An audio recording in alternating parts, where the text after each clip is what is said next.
is this letter from your school? Were you supposed to give this to me? Mom, this is important. Hey, no more texting till you're done with your homework. You're not going to believe this, but I was just hearing about it. Remember Evan from my class? He has meningitis, whatever that is.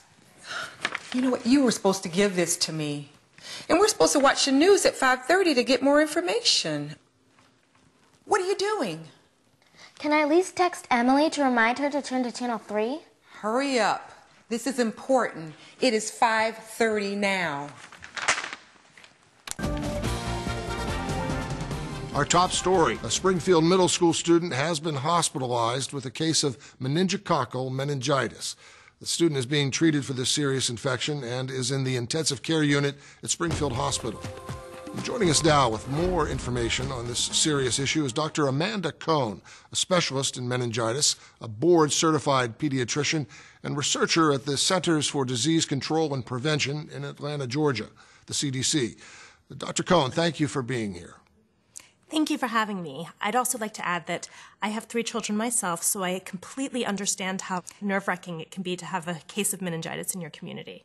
Let me start off by asking you to help us understand what is meningitis. Meningitis is inflammation of the protective covering of your brain and spinal cord. It's often caused by viruses or bacteria. The type of meningitis that the student in this case has is meningococcal meningitis, which is a very serious type of meningitis and can even be fatal. Well, what signs and symptoms should parents be on the lookout for? How quickly do they develop? Typical signs and symptoms in children and teenagers include high fever, headache, stiff neck. These symptoms can progress very rapidly in just 1 to 2 days. Other signs and symptoms include small dark spots on your arms and legs, confusion, nausea, vomiting, and difficulty looking into bright lights. That sounds serious. What should parents do? It is very serious. At the first sign of any of these symptoms, a parent should take their child to the doctor right away. This infection is treatable with antibiotics, and most children do recover.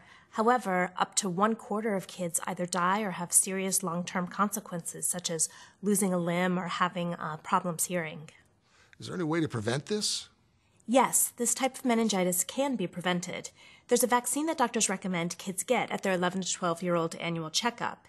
It's a safe vaccine, and it protects against meningococcal meningitis, which is the type of infection this boy has. This hits home a little bit with me. My daughter's going to college this fall, and she's never gotten a meningitis vaccine. Is there something we can do? Absolutely. For the kids who missed the vaccine during their 11 to 12-year-old visit, it's definitely not too late to get vaccinated, especially right before going to college. Well, our thoughts go out to the family right now. The Springfield Middle School and Health Department are urging families to speak to their doctor, nurse, or clinic about getting vaccinated. Dr. Cohn, anything else to add? I'd like to add that older children and teenagers need regular checkups too. So this is a good opportunity to call your doctor, schedule an appointment, and get this vaccine and other vaccines that are recommended for your preteen or teenager. Thank you, Dr. Cohn, for being with us. Thank you for having me. In other news, the Springfield Police Department... I'm convinced. You know I don't like shots, but it seems like we got to do this. Well, you'll be thrilled to hear that Dr. Simon has Saturday hours for vaccinating. You know I have soccer practice on Saturday afternoon.